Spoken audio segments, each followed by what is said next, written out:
Hey, Damon for Automotive Superstore here, and this time around we've got Alpine's ILX-507A double-din head unit with CarPlay, Android Auto and digital radio. Let's dive in. So it kicks off with this great screen, a WXGA screen that is 1280 by 720p or a native 720p HD screen. What really helps is Alpine's latest graphic user interface, making it a joy to use and a joy to view. What also helps are the buttons along the lower edge. They protrude out and they are specific keys as opposed to the small flush buttons you'll get on cheaper units. It might not look as flush and neat, but trust me, it's a lot easier to use big defined buttons like these ones. In the box, you get the standard power loom with all your connections for the internal powered amplifier, which is a Class D amplifier, and this Alpine rated at 50 watts max by 4. They don't give us an RMS rating, but it's a Class D amplifier. It's going to be as good as anything else you're going to get on the market. You also get a remote lead for RCA connections. Front, rear and sub outputs on this one, 4 volts RMS. This lead here is for the dual camera inputs, but it's important to note that there are special adapters that Alpine provide that aren't in the kit and you need to buy separately on our website.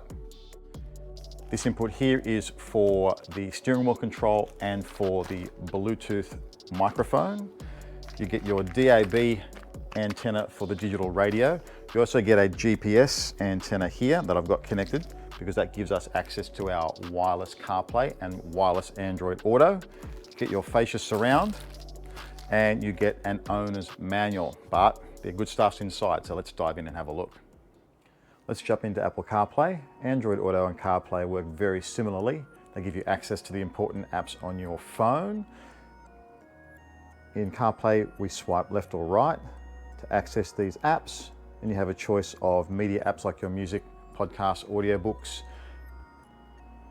You have access to Spotify. Vox is for an online service for high resolution audio if you choose. There's also access to your maps, so you've got Google Maps as an option. Apple Maps is their own proprietary app system. You can even use Waze. Jumping back into the main menu, let's go into Setup. And here you've got control over all of your basic settings. When you first initiate the actual head unit itself, you can go in and connect your devices for your mobile phone.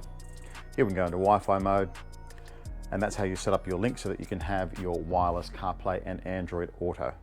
In system, it's a bunch of extra adjustments you can set up: screen color, screen lighting.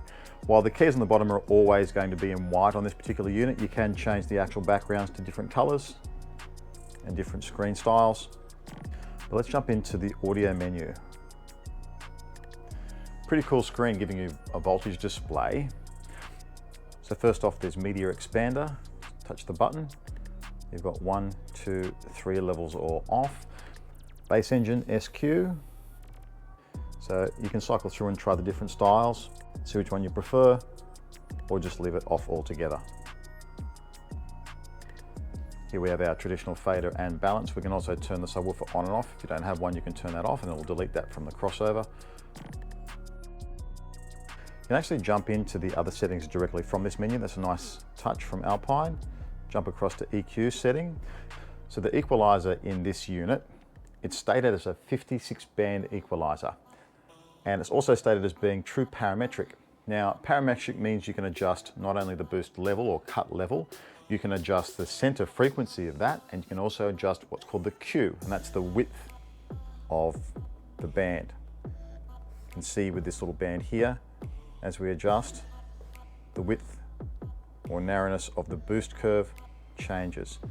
You can also change the center frequency, and so that is true parametric. Let's go to crossover. This is a two-way crossover, even though it allows you to do a band pass filter for either the front or the rear outputs. What you can do is you can apply a high pass filter, variable from 20 to 250 Hertz with up to 24 dB per octave filter slopes, or you can do a low pass filter from 4K up to 20K. It's 24 dB per octave if you use only one of those slopes. If you employ both slopes, then it's limited to 12 dB per octave of slope. It has time correction for all of the channels as well. It's actually a true 6-channel as opposed to having a mono subwoofer output, and that's nice. You've got the choice of adjusting using time or centimeters. I've always found centimeters nice and simple. And on the main screen, you've just got your traditional bass and treble adjustment if you need. Smartphone mirroring is also capable with this unit. You'll need a Lightning to HDMI connector for an Apple phone, or one of Alpine's own proprietary connectors for an Android phone, depending on which generation phone you have. So there you go, Alpine's ILX-507A. Now what's worth noting here is this is a straight double DIN unit. If your car can also fit a floating screen in a 9 or an 11-inch size, Alpine sell the exact same specs and features in 2 other units called the F509A and F511A as floating screen units for a few more dollars. May be worth checking out. If you want this unit itself, there'll be a link down below to grab a great deal on one. While you're down there, like and subscribe, and I'll see you next time.